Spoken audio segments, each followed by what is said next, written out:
Hi, this is Eleni Manis from the Surveillance Technology Oversight Project, and this is Firewalls Don't Stop Dragons.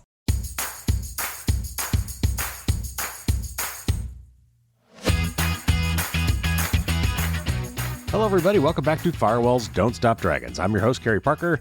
Today we have episode 352 for November 27th, 2023. We've got another great interview for you today. I'll be talking with Eleni Manis from the Surveillance Technology Oversight Project, or STOP.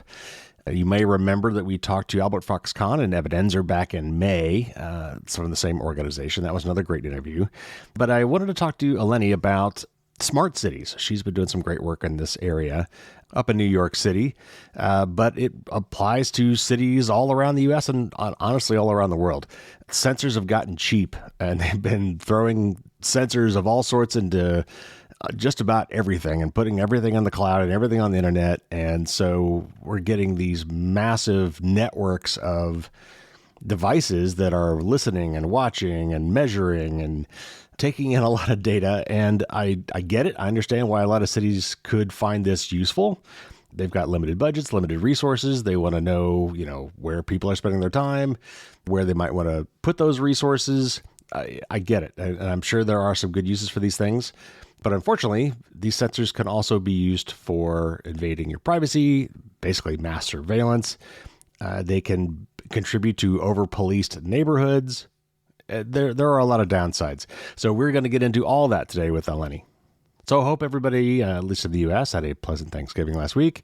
And now it's official. Now you can start playing Christmas music. I kind of got on my high horse about that last week. I really just feel you got to keep these seasons a little tighter. But I love this time of year, and so I'm very much looking forward to it. Just as a reminder, last week we talked about my best and worst gift guide, my annual thing where I talk about the best and worst gifts for privacy and security. So if you missed that episode, you definitely want to go back and check it out.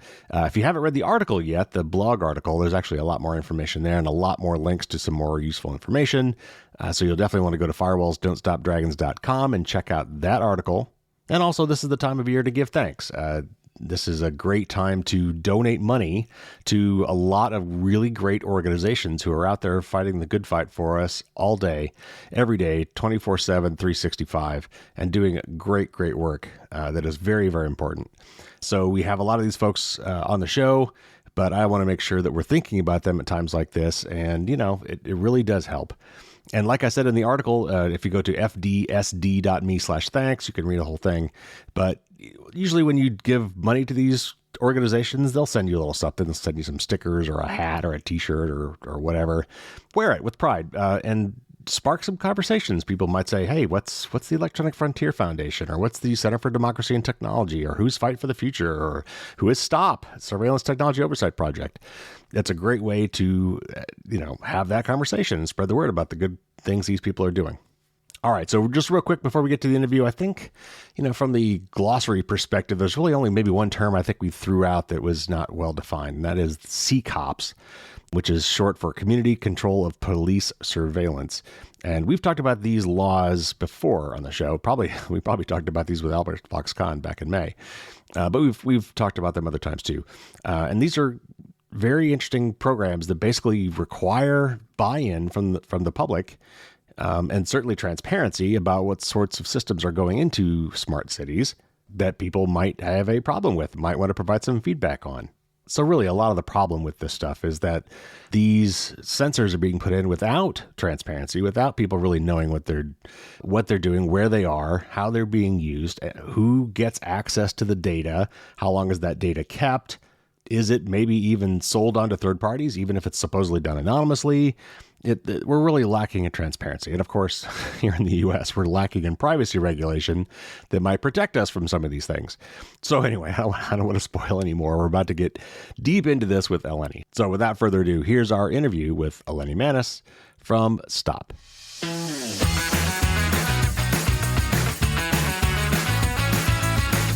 Eleni Manis is a research director at the Surveillance Technology Oversight Project, aka STOP, which is a New York City nonprofit that pushes back on government abuses of surveillance technology. And in her previous career, she was a philosophy professor. Welcome to the show, Eleni. Thanks, Kerry. Well, glad to have you here. This is going to be a really interesting topic. But before we do, I've got to ask, how did you go from being a philosophy professor to being a research director at STOP? Yeah. And then, why did you focus on smart cities? I got into tech ethics after a career as an academic ethicist. Specifically, as you said, as a philosophy professor. It's 10 years now. I was a philosophy professor on the tenure track at a small liberal arts college. My expertise lay in ethics and political philosophy. So what it means to treat other people ethically, what it means to live in a just society. But research in academic philosophy is fairly theoretical. It's also an awfully solitary endeavor. Mm-hmm. I wanted to work in collaboration with people on problems where there's an immediate and tangible need for solutions. That's what motivates me. So I thought, where does it really, really matter that we get the answers to the problems of justice right? And, one clear location is the tech space. Companies are producing and selling tech tools faster than policymakers can regulate them. For sure.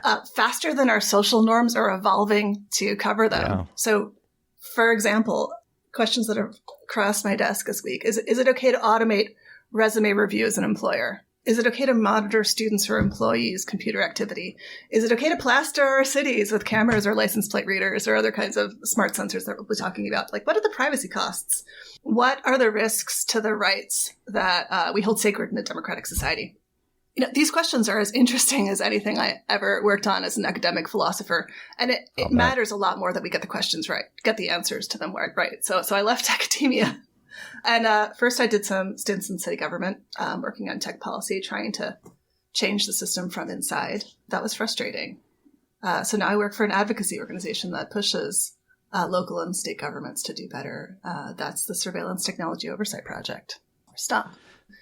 So to your question, why smart cities tools? Why does somebody like me, who's primarily interested in law enforcement abuses, worry about cities plastering their streets with sensors to measure the temperature or the air quality or traffic flow or utility usage or pedestrian habits? And it's because law enforcement frequently has access to municipal data. And they use it. Immigration agencies use that utility data to figure out when people are home and to apprehend people whose only offense is overstaying their visas. Police use it to target communities of color, protesters, undocumented Americans, other over-policed communities. But we should back up, right, and talk about what smart cities are. Yeah, absolutely. It's great branding, isn't it? Smart cities, smart light bulbs. Sure. Who doesn't want to be smart instead of stupid? But it's an abuse of the word smart. So what smart means depends a little bit on the context. Smart gadgets, like a smart light bulb, is internet connected, so you can adjust a smart thermostat or unlock a smart door with an app on your phone.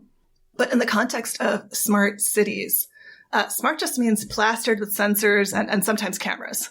So smart traffic lights monitor traffic. Sometimes they adjust traffic lights to ease traffic flow. Mm-hmm. And to do that, they either connect with drivers' cell phones or they capture license plate data. They use cameras that can capture that license plate data. Smart tech in schools can scan for loud noises. It can spy on students' laptops. It can watch students taking exams. Smart meters track people's electricity or water usage, can possibly help people reduce their demand at peak times. So that's what we're talking about when we say smart cities. So call it smart cities. I understand that. I mean, cities have, limited budgets and limited resources. And so they want to make sure they're spending their money properly, not just, because they've got their budgets, because they report to their citizens and they've got to, show that they're being, responsible with the money that they've been taking in through tax dollars. So, I understand how they want to collect all these metrics and try to be more efficient. I think that's a laudable goal. Mm-hmm. So you mentioned some of the benefits already, and how long have you been using these things for things like urban planning and traffic stuff? Is this a relatively new thing? Let's talk about the positive aspects before we get dig into the negatives. Is there anything else that's actually shown benefit from doing these sorts of metrics? Right. So the use of these sensors and internet-connected technologies has increased as the cost of collecting data has gone down Sure, yeah. And as the speed of internet has gone up, so I'd say in the past 20 years or so, we've seen more and more cameras and other kinds of sensors being used. But to your question, what are the benefits of collecting mountains of data? There are no predictable benefits to collecting mountains of data in an indiscriminate way. So you can't collect vast quantities of data, dump it on an overburdened city agency and say, good luck, I hope you can use this. There are benefits to identifying questions that can be answered with data, figuring out whether you already have that data, and if not, collecting data that'll answer the question accurately and efficiently. So, for example, who lacks access to public transit? We need to know who and who isn't using public transit in New York City, where I live.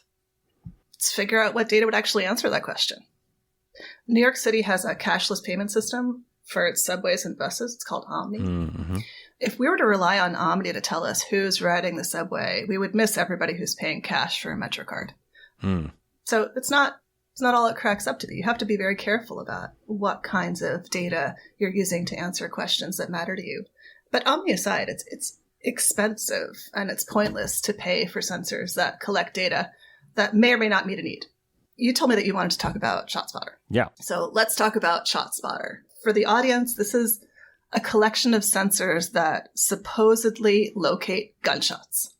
But the biggest study of ShotSpotter, it came out of Chicago, showed that ShotSpotter just wastes officers' time. It doesn't help solve crimes. It doesn't reduce crimes in neighborhoods a year or two after installation. It might well give cities data on where guns are being shot. It's muddy data, right? ShotSpotter also gets confused by fireworks. It gets confused by cars backfiring.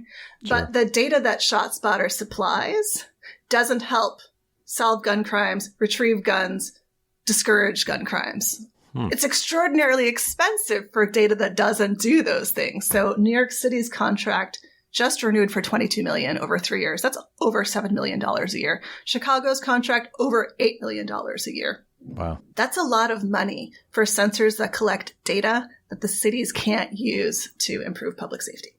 Huh. Okay, so I just turned your question on its side. Let me give you another answer, just to be fair. If you collect data carefully, with cities' actual interests in mind, with concern for their privacy, thinking about data retention and who has access, with civil rights front and center, you can do good. So air sensors can be used to track pollution. Sound sensors could be used to track sound pollution if that data isn't available to police to harass city residents. Smart meters could save electricity by telling users, like we said, to reduce demand when there's peak demand, but it's only worth it if immigration agencies don't have access to that data. I would say that one of my key criteria as somebody who works for STOP is that municipal data needs to be kept safe from police access to be worth it. Yeah, interesting. So we all kind of put it under one government umbrella, but there definitely should be bright lines between certain agencies within that government, right? As far as how that data is accessed and used, right? That's exactly right. Where and how are these things being deployed? Is it just in big cities like New York? Is it happening in smaller cities as well? Is it being deployed because governments are asking for it and installing it? Are third parties knocking on the door saying, hey, we got this cool thing we want to sell you? How's that work? Yeah. Well, if you take one representative technology, automated license plate readers, they are everywhere in every community. And everything's got a camera built into it these days, right? It's like some designer said, cameras make things better. Got a smoke detector, add a camera. Have it a traffic light. That's a great place to put a camera. And connected to the internet, right? You got to it's got to be in the cloud. Right. How about your doorbell? Put a camera on it. Sure. Students and employees' laptops. Well, those already have cameras, but let's build some software so we can collect data using those cameras. So there is a big push from industry to sell, I would call it surveillance technology, but sensors, smart cities data, smart cities tech nationwide. Do we have any statistics on how many municipalities are installing these things? Like how prevalent this is across the United States? One place to check would be companies' own websites, right? So ShotSpotter will tell you that it's up to something like 211 cities nationwide, but it's impossible to tell how many cameras are out there right now. Sure. And there are a ton. And I know that some of the stuff that's going on too is it's kind of coming from both sides. There's the people that are selling to try to install this technology. And then there's all these cameras that are already out there where companies are saying, hey, if you just give us these feeds, we could do post-processing on the cameras that already exist to do things because we're putting sensors everywhere, right? Yeah. And if you're talking about cameras, I mean, they can be used to reveal people's commutes, to track them to their places of worship, to track them to abortion clinics and other sensitive sites. In parks, cameras, including drones, can be used to spy on protesters, chilling freedom of speech. And all of that camera footage can be fed into facial recognition systems, destroying public, privacy in public spaces. So. Right. There's even weird stuff like gait recognition. Like if they know who you are, at one point they could figure out who you are somewhere else just by looking at how you walk and things like that. It's amazing what we could do. Scary what we could do with some of this AI technology. All right. So you've already mentioned this a little bit, but what are some of the more concerning of these? If you had to pick some of your top three, like what are some of the most concerning technologies that are being deployed, and how might some of the ones in particular that are really benign seeming being abused, like ones that we really might think, oh, well, how that's harmless. How could that possibly be a problem? Right. Ones that might surprise us. I think cameras are at the top of my list when it comes to utterly expansive use of surveillance technology in public spaces. Beyond that, I mean, I was about to say, I worry about automated license plate readers, which are cameras that pick up license plates and can be used effectively to track people coast to coast, because the sharing of that data is so complete. What a lot of people may not realize is that a lot of these companies are third-party companies that are doing these things, and so they're centralized. So it's not just that New York has this information or Chicago has this information. Some of these things are being shared through, because they're probably contracted out to companies that are doing this for them, and therefore they're networked between cities too. Is that right? That's right. Especially through things like fusion centers, which enable local to state to federal sharing of databases. License plate data in California can be in New York or Missouri or Texas instantaneously. So that's not just through third parties. That's actually through the governments, because partially, I think, because of 9/11, right? There was a lot. One of the things we learned from the 9/11 Commission was there's a lot of silos. There wasn't a lot of talking between the various agencies. And I think since then, and certainly since the growth of the internet, a lot of these governments, local, federal, and state, have started talking more and sharing more data. Is that right? That's correct. Okay, if we get off of smart cities for a moment. Yes, go ahead. So fusion centers were organized after 9/11 ostensibly for counterterrorism purposes. Most don't focus on that. They help local police departments do whatever is needed, right, to prove their utility. So ordinary policing, anything that's needed locally. And a lot of that amounts to data sharing. Enabling access to license plate readers, enabling access to facial recognition, enabling access to the kinds of resources that a local police department strapped for cash might not have. You asked me what kind of smart cities data or smart cities devices worry me most. The data that comes out of schools is particularly worrisome to me. Mm-hmm. In the era of school shootings and concern about school shootings, sensors are being installed in schools to try to figure out when there's a threat of violence. Sound sensors, other kinds of sensors, cameras, this isn't a sensor, but software that scans students' internet searches or files for any indication of being likely to harm or self-harm. And who's monitoring these things? Oftentimes it's police.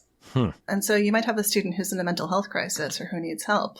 But the response is via local police, who are, notoriously bad at dealing with mental health crises, and destroys trust between students and their guidance counselors and teachers. So I never really thought about that, but I guess I assumed since there were sensors in the school that there was like some sort of a network operations center. I mean, schools probably don't have that, but some room where this is being fed, where there's somebody in the school, like part of the school system, was watching and for these alarms. No, maybe Monday to Friday, 9 to 3, but who's picking up on Saturday or after hours or something like that?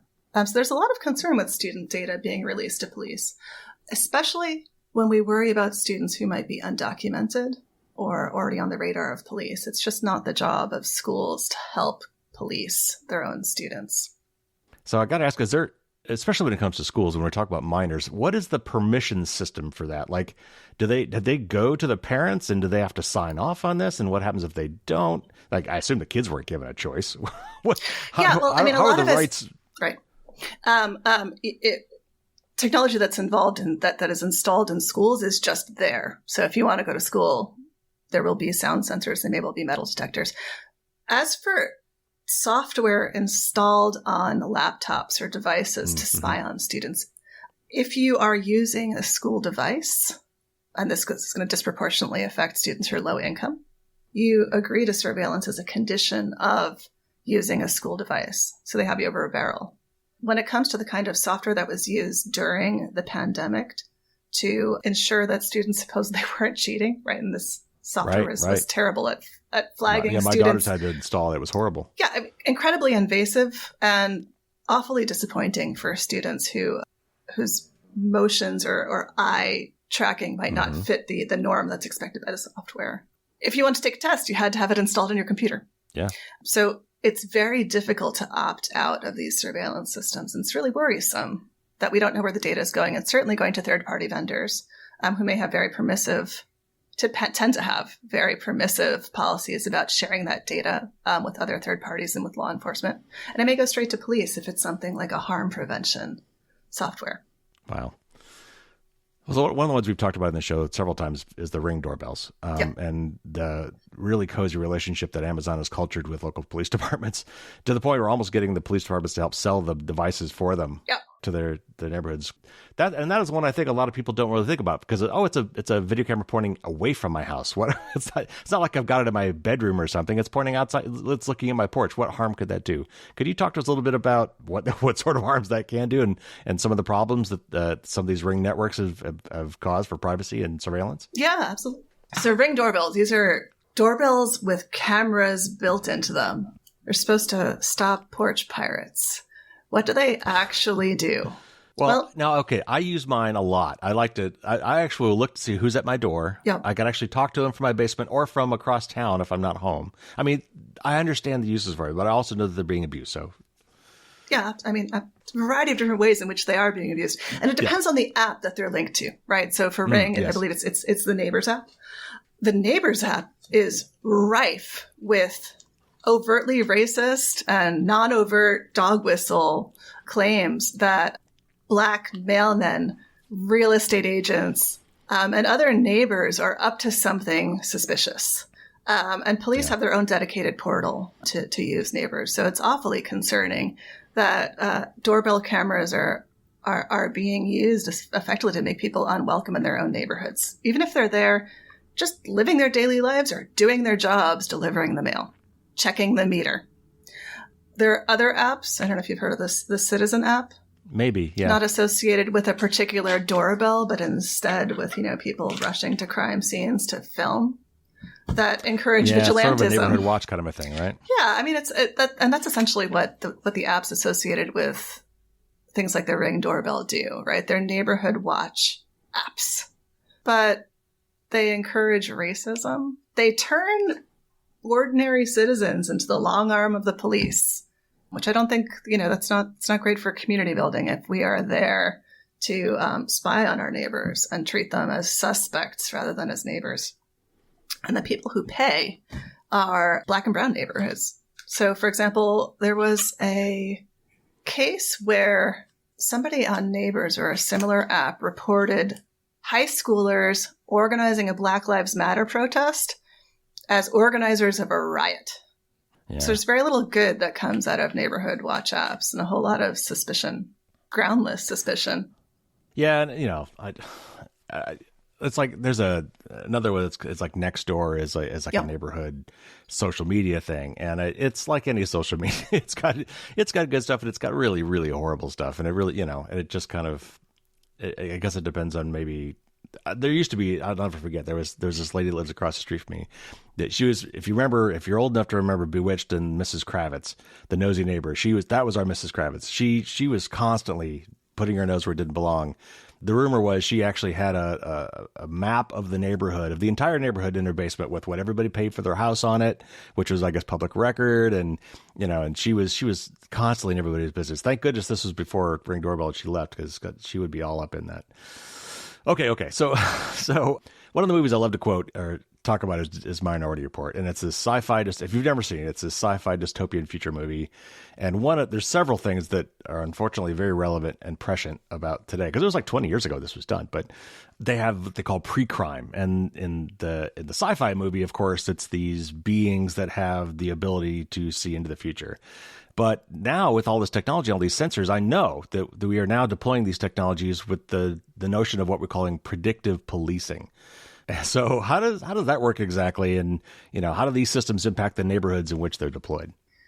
Predictive policing isn't anything like what it sounds like or what it promises. The pipe dream is that predictive policing will tell you who will commit a crime next or where crimes will happen next. But the reality is that predictive policing directs officers back to the same neighborhoods, back to the same folks that they've met in the past, and to people who resemble them. So the most notorious company, it sent me an article about this, is Predpol. Changed its name to Geolytica. It's now reported that the company is going to dissolve, cease operations at the end of the year. And the company that makes shot spotters is acquiring parts of it. But anyhow, Predpol Geolytica uses historical crime data, just where and when arrests happen, what the arrests were for, to try to predict where those crimes will happen in the future. But here's the problem. Predpol just sends officers back to where they've been patrolling for years. You don't need tech to tell you to go back. Right. So they keep returning to low-income Black and Latinx neighborhoods. They keep over-policing minority neighborhoods. This is just dignifying racist policing, right? By telling police, keep looking where you've always looked. And meanwhile, the flip side of the coin is that richer and non-minority folks don't get arrested for the crimes that they're committing because police simply aren't patrolling those neighborhoods. And so the feedback loop is reinforced by this surveillance tech.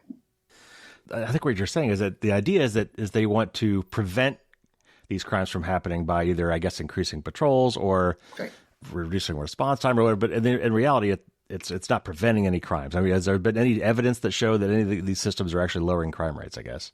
No. There are marketing studies that seem to indicate that tools work. But everything that I've seen on Predpol/Geolytica indicates that it's not worth the money. And some cities are simply pulling their money out. There's a reason why the company is ceasing operations at the end of the year. I understand the temptation to use the tech. You are an understaffed, cash-strapped municipality. Right. And there's kind of a tech utopianism, like tech can fix this. And there are tech companies coming to you saying, we can help you. But it's extraordinarily expensive and it doesn't work. So a lot of cities are just going back to investing that money in their own communities. Well, and as a philosophy professor, I'd like to get your perspective on this, because to me, part of the problem with this whole panopticon, and that is a real word, that is a thing, the Jeremy Bentham idea that the inmates that are constantly being watched, but they don't know if they're being watched because they assume they are, and that brings compliance. There is an effect to just knowing that there's all these sensors out there. So talk to me a little bit about this kind of you don't think about the more indirect responses to some of these things when your neighborhood is laced with cameras and microphones and all these things that are constantly watching you. How does that affect people? Well, so we know that the use of cameras and surveillance technology chills freedom of speech, that people are less likely to show up at protests when they're being surveilled. On the flip side, teenagers are going to be teenagers and do teenage stuff like smoking marijuana no matter what. And the concern with sending officers back to these neighborhoods over and over and over again is that a bunch of kids are going to get involved in the criminal justice system just for being teenagers in an area that's over-policed, while their richer, whiter peers don't pay those consequences. So in a sense, privacy is becoming a privileged thing, right? I think that's right. Although, when you think about it, everyone is yielding a lot of privacy these days, especially since we all have cell phones in our pockets, typically with location data tracking enabled.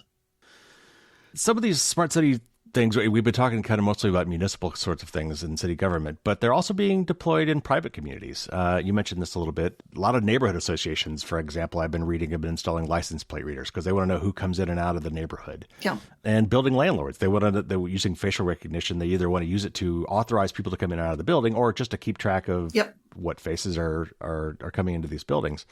So how do these private systems differ from the ones in local government? Not just technologically, but in terms of legality and the rights of those being surveilled. Is it, if I'm living in a building where my landlord has deployed this, are my rights different than if I'm walking down the street and there are traffic light cameras that catch me?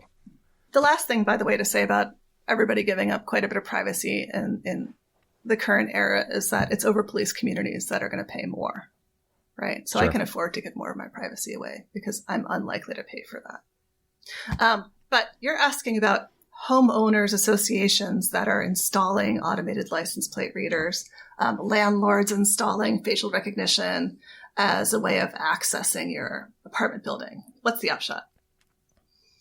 Well, automated license plate readers are unregulated, woefully underregulated, whether private or positive. To the rights question, though, you might well fear homeowners organizations not being accountable to the public at large and using that license plate data for more worrisome surveillance purposes. But certainly with facial recognition, the concern with landlords taking away keys or fobs and using facial recognition or fingerprints to admit people to their apartments is that they're not likely to have the kinds of security practices that warrant, collecting biometric data. I can't change my face. I can't change my fingerprint. Once you've got that, you've got it forever. And it's important that that data not be leaked. The other concern is that facial recognition fails. It's going to fail at night. It will fail disproportionately on people of color, women, people who are younger, people who are older. You're going to cut off access to people's homes. I worry about facial recognition in cars, too. It's not a smart cities concern. They call them smart access buildings, but they're a disaster. New York City, where I live, took action in 2021 to start to regulate tenants' use of face recognition. But they've just started to limit how long landlords can use the data. It's not enough yet. I think I read one of those articles, and someone was complaining that they didn't give them a choice. It's not like, here's the new technology you could use if you want, but you can still use your key card or your key. It's like, this is it. If you want to live in this building, you have to submit to facial recognition. And people were pushing back, and I guess maybe that was driving some of this, the response. But and there were people not being able to get in. Like you said, it was failing, and there wasn't a backup. Yeah. And it's Saturday night. You got to call someone to let you into the building, and it's. But if you want to talk about abuses of facial recognition in the private sector, we should also talk about facial recognition being used in stadiums or event venues. Oh, yeah. Right, where your face is your ticket. As I am sure you're aware, Madison Square Garden is using facial recognition to deny entry to lawyers who are suing MSG owner James Dolan. Yeah, I just interviewed Kashmir Hill about that. Yep. Yeah. The concern here, I don't know how much sympathy we have for lawyers. But a stadium owner or a concert venue owner could use facial recognition for any number of events, right? So they could help ICE arrest and deport people who have overstayed their visas. They could help local police arrest people who have violated parole. In states that criminalize abortion care or gender affirming care, they could be used to apprehend people who have either recently obtained or serve people who need this kind of care. So facial recognition used in the hands of unaccountable private parties is really worrisome. And this is the classic end run around the Fourth Amendment, too. A lot of the law enforcement agencies couldn't get this stuff without a warrant normally, but if they go and buy it or contract with these third-party companies that are getting it from private companies or private organizations, there's nothing that says they can't do that. And I'm sure that these companies, the landlords, I'm sure that the landlord didn't go out and buy and install and operate this system. They probably had contracted a third party to do it. So it's really the third party is the one who has this data, and they could be selling it out the back door. And they probably are, because there's nothing's preventing that, I assume. Yeah, I'm not sure how much of a market there is for that, but it's really worrisome that something as sensitive as biometric data is in the hands of parties for whom cybersecurity is not a priority or an area of special expertise. Well, we know that location data is being sold by a lot of apps that collect that stuff, and it's being sold to law enforcement and private investigators, and basically anybody who wants to pay for it. Yep. But again, we don't have privacy laws in this country that would prevent that. So I guess I've been kind of assuming that these things are owned by third parties, but do we know? Who owns and operates these sensor networks? And for the government agencies, are they really doing it themselves in most cases, or do they contract to third-party private companies? And then, regardless, who has access to this data? Is it beyond its original intended purpose? Do we know that this data is also being sold to or shared with other third parties? Smart cities tech is typically leased or sold to municipal agencies but the data flows both to the company that makes the tech and to municipality. So, for example, ShotSpotter, that data goes to a center where ShotSpotter employees are processing it. ALPR data gets shared everywhere. If a municipality or homeowners organization buys Flock ALPRs, automated license plate readers, that data is centralized by the company. Tech used in schools is particularly worrisome. Mm-hmm. The privacy policies of many ed tech companies are abysmal, and make special exceptions for explicit exceptions for allowing law enforcement access without a warrant. Whether it's leased or sold, it's going to depend on the company. But I think the key point is that for the most part, third-party companies, companies that are offering their tech to municipalities have access to that data. Do we already have anecdotes where I mean, people are people. I have to assume that somewhere out there, people working these companies are watching their ex-girlfriends or stalking somebody they're interested in. People are people. This will happen. Do we actually know of any anecdotes where this has been shown to be the case with some of these smart city technologies being abused? I think one thing you wonder about is that some individuals are going to be de-anonymized in a set of data. And the first thing that comes to mind is, for example, like when the New York City Taxi and Limousine Commission released anonymized data, that data was then used to re-identify people and to identify their commutes and put them at compromising locations. But a lot of municipal data is not going to be anonymized in the first place, right? It'll be available in an agency to individuals to use or misuse. And what you make me think of is, we see police officers using their databases to stalk individuals improperly. Am I aware of that happening within private companies? I can't come up with an anecdote off the top of my head. Sure. But I'm sure it's happening. My concern is less though with abuses that affect particular individuals, as sensational as those stories might be, but around communities that are targeted with sensor data being misused. So ShotSpotter data is being used to send armed police into low-income Black and Latinx communities looking for an armed shooter. That's dangerous for anybody who is in their neighborhood at the time. Right. Predictive policing is similar, right? It sends police to neighborhoods looking for trouble, where they're going to find teenagers or other folks who are just out doing the kinds of things that teenagers do, where they're subject to arrest. If you send police to the same public housing over and over and over again, you're going to pick up crimes of poverty. So whereas you occasionally get these sensational stories of individuals being targeted by the misuse of sensor data or whatever kind of municipal data, I think the overarching concern is that entire communities are going to be victimized.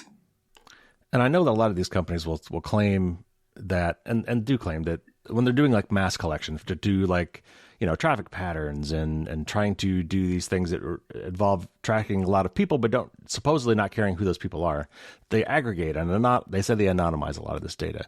But we also know that a lot of these mechanisms that are used to supposedly anonymize data don't often work. Given like one other set of data or a couple other bits of information, you can often de-anonymize a lot of this data. Do we know of any specific cases where this has occurred, like to the detriment of the individuals, where some company had claimed that they were collecting anonymized data or aggregated data, where someone was still able to figure out someone's identity and re-identify people from this data? So I'm struggling with your question right now because municipal agencies and the companies that they're contracting with are going to have access to identified data, right? Not anonymized data. And we worry about that data being abused, say by police officers who are using data to stalk individuals, or by companies who, are taking advantage of the fact that they have video footage of individuals. So I think what we should be asking is, are there cases where anonymized data gets put on something like an open data portal and then gets abused thereafter? I think one of the big concerns there is that the data gets monetized and repackaged and used as a commodity for who knows what end. And again, I know I'm steering you away from sensational cases where an individual gets harmed, but we're not, we're residents of a city who are not here as data sources for companies that are looking to help companies market their goods better by figuring out which one of us goes to like this store, what the habits are of people in our particular neighborhoods. The anonymized data that you're talking about, that's going to be available on in New York City's open data portal, pretty much being harvested by companies that are helping market goods, target ads, help companies place themselves better. It's not exactly a civil rights abuse, but it feels like a misuse of municipal data. Why should we collect data at the taxpayer's cost to help companies market their goods? We should collect data that answers specific questions that municipalities have with no greater granularity than necessary, with no longer data retention policy than necessary. Right. Data minimization. Yeah, exactly.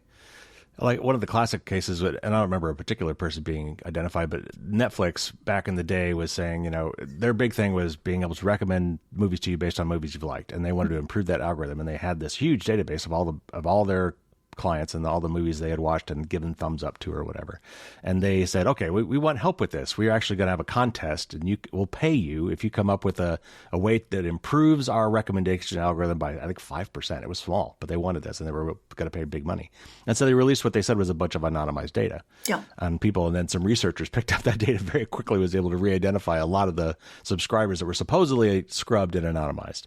And so you're right. So when we take this data from this public data, not only could it be abused by people that should be having access to it, but it can be re-identified and in a lot of ways. Location data in particular, they've often said that the researchers said, if give me 3 or maybe 4 points of location for an individual that is unnamed, but if I know it's the same individual, I can often identify that information because where are they at 1:00 on a weekday? That's probably where they work. Where are they at 8:00 on a weekday? That's probably where they live. Where did they go on Sunday? Sunday morning, that's probably where they go to church. If you just have a few data points, it doesn't take long to say, well, that could only be this person. That's exactly right. And I was just thinking, if you've got somebody's Alexa, for example, you might know who they hang out with, what they listen to, where they work, that they started going to meetings on Wednesdays with a religious group, that they're going to a protest on Friday. Right. All right. So obviously the most prolific sensor network on the planet consists of all the billions of cell phones that we're willingly carrying with us 24/7. Yeah.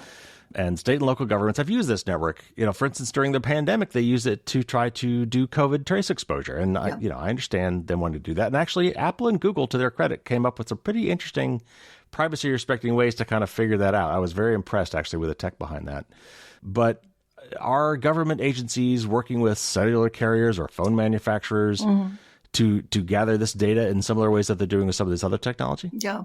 Let's back up and talk about COVID apps. That didn't really take off as their makers hoped, did it? No, it didn't. I don't know why a lot of people didn't. Maybe they were worried about the privacy aspects, but yeah, there wasn't a lot of uptick, which meant it wasn't very functional. Yeah, you were asking me about proven tech earlier. The only kind of proven contact tracing involves dedicated public employees following up on ill people's contacts. We knew that. Old school, the way we used to do it. Exactly. And the concerns about privacy around those apps, people had to upload fairly sensitive health data, introduce questions about whether that's one of the reasons that they didn't take off, were people uncomfortable using COVID tracing apps.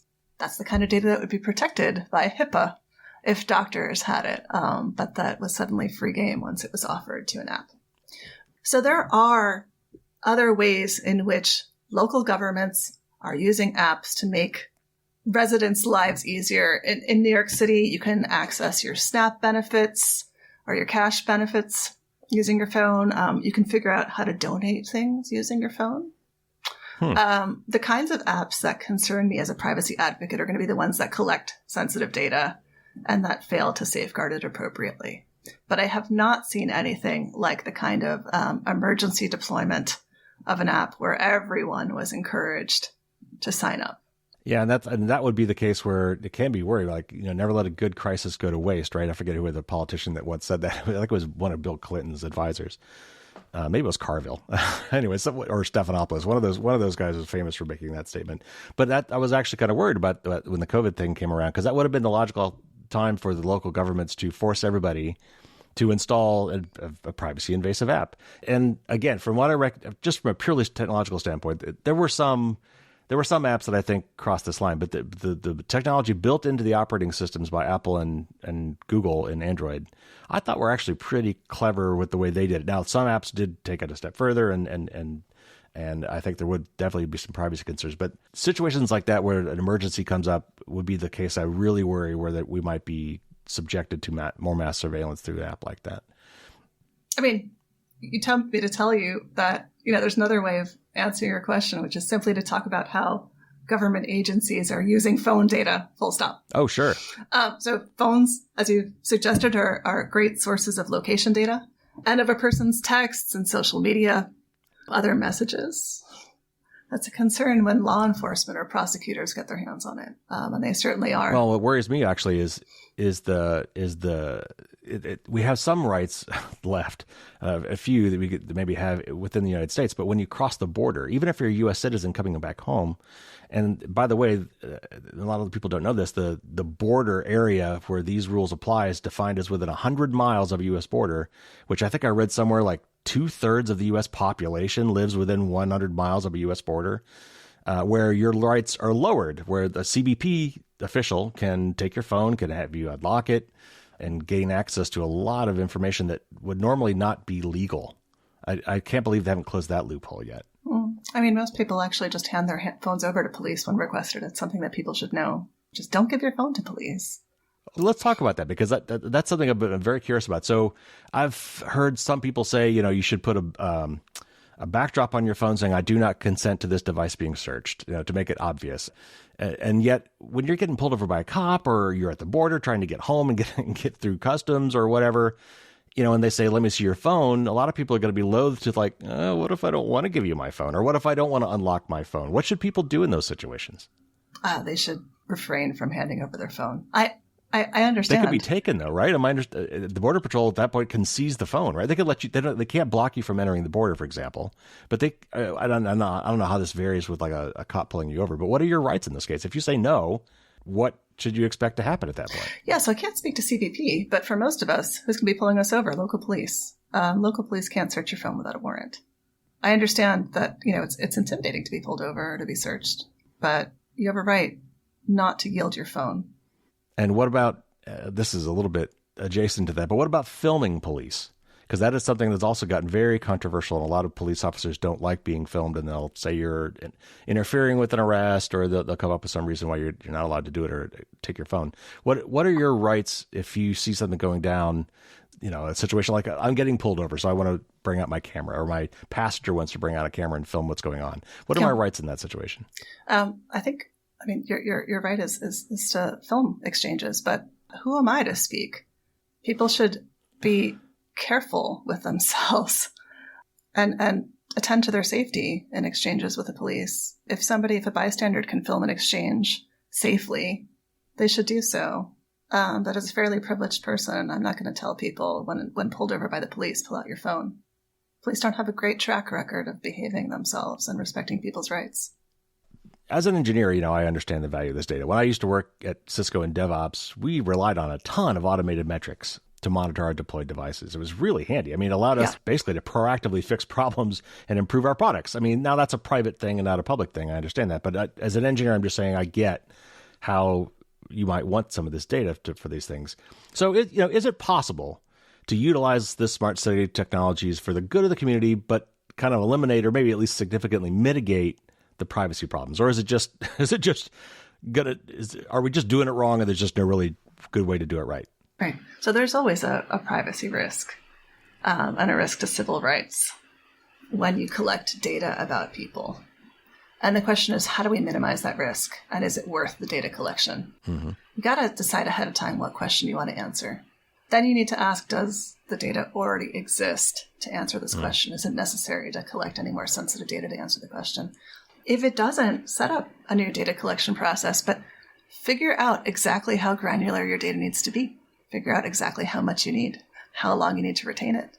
Answer those questions, kick the tires on your model, consult the community, and then set up a data collection process. Thereafter, audit it. Set up firewalls. not to keep out dragons, to keep out police. Right. I'm not a technophobe, right? I work for a privacy organization that's concerned that we not introduce needless privacy violations and civil rights violations when making our cities safer and better. All right. So as we wrap up, if I want to learn more about smart city technologies and maybe the ones that particularly might be used in my area, how do I find that out? And then if I find something that does worry me, what should I do about that? Who can I turn to for help? Who should I go to say, I don't like this. Can we fix this or change this? Yeah. I always tell people not to recreate the wheel. Identify local groups that work on police accountability or tech policy. Join their efforts. If you don't know where to start, find the Electric Frontier Foundation, find your local ACLU and ask them who's active in a space.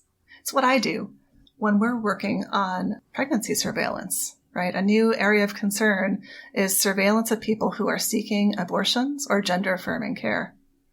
We didn't start thinking about this from scratch. We consulted organizations that have been working on reproductive rights for years, sought their expertise, and joined their efforts. So, from one advocate to other aspiring advocates, find people who are already doing it and see how you can help the effort. How about the technology itself? If I was a concerned citizen, there are probably, maybe municipal quarterly reports or someplace where I could see where money's being spent. How might I know what is being deployed in my area in the smart city tech space? Yeah, right. So I'm laughing because the NYPD has a terrible record of disclosing its technology.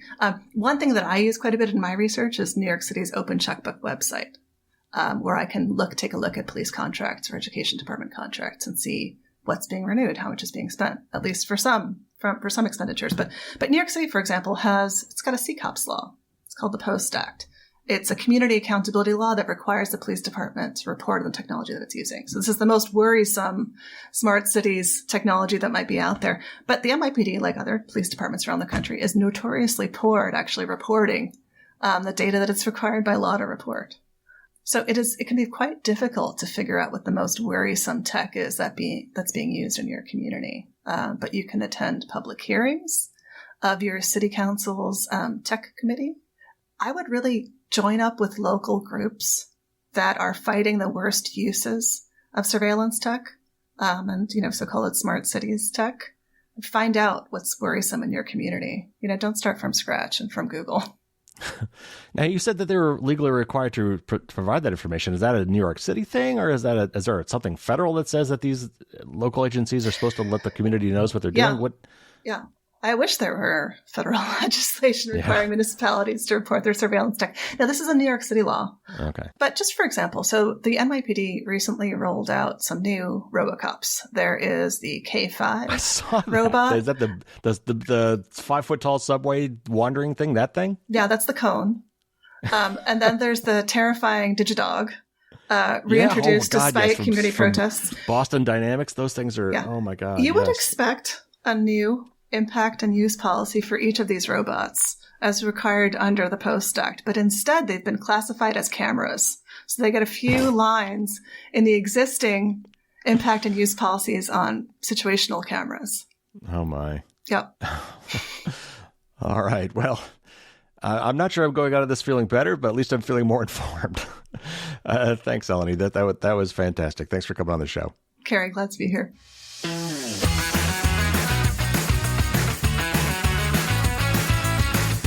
That was really great and very timely. It's becoming a real issue in cities, and not just big cities. This stuff is going to be everywhere, and especially with a lot of third parties pushing this technology onto, local law enforcement offices and saying, "Hey, we can help. We can install these things for you for a low price. We could manage it all for you and give you the data. Oh yeah, sure, we're going to keep some of that data too, and oh yeah, we might monetize some of that data, but don't worry, it'll all be anonymized." This is going to be a growing problem. And so we need to be aware that these things are happening. And frankly, again, we need like CCOPS kind of laws that require transparency and require notification that these things are happening. And then, of course, again, we need privacy regulations so that all this surveillance data is minimized and not used against us. So Eleni talked about the Stops Beginner's Guide to the All Too Dumb World of Smart Cities. I've got a link to that in the show notes. Or if you just want to go to justcities.tech, that is the website. You should obviously also check out Stop's website at stopspying.org. They got some great material there for you too. Patrons will get bonus content as usual. On Thursday, I asked Lenny some extra questions about how you safely protest and how you investigate governmental surveillance use. Some kind of, grassroots on the ground. If you want to get involved, even if it's not in this issue, if you just want to be involved in other issues but are worried that you might be getting tracked while you do it, some practical advice for folks that might want to do that. All right, so here's what's going to happen for the rest of the year. So I've kind of decided that I need to build in some time off for myself. Every podcast I listen to, and I listen to plenty of my own, take breaks. Some of them have seasons. Some of them have, where they do reruns or they just got to go off the air for a while. I've been doing, 52 weeks a year, basically for 6+ years now. So, and while I absolutely enjoy doing it, I want to kind of build in some times where I can kind of work ahead and then take some breaks where I can do some other things as well. But I want to make sure that you guys are covered, and I want to make sure that you guys have got something every week to listen to. So we're going to do a new show, a regular news show, and then we're going to do some kind of best of episodes. So there's going to be a best of 2023. That's something I've been kind of doing every year for a couple of years now anyway. But I've got a couple other ones I think you're going to find interesting. I'm going to do a best of the bonus material for 2023. These are snippets that normally only my patrons would hear. So you hear me talk about, and the patrons are going to get bonus content this week. Well, I'm going to comb through some of that and pull out some really great snippets from that and give you guys a taste of the kind of things that are in my bonus podcasts.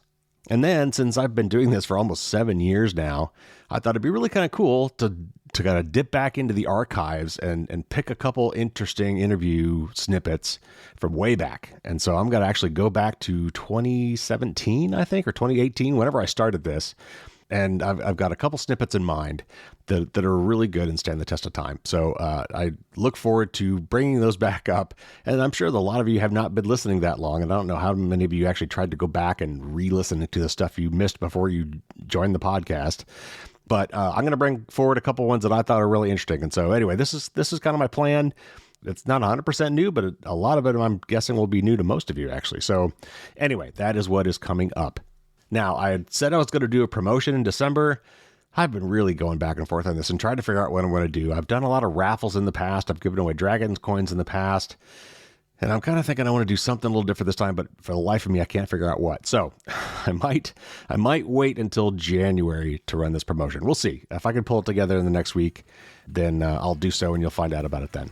Otherwise, we'll probably push that off until January. All right, everybody, that's it for this week. Take care, stay safe out there, and until next week, as always, don't get caught with your drawbridge down.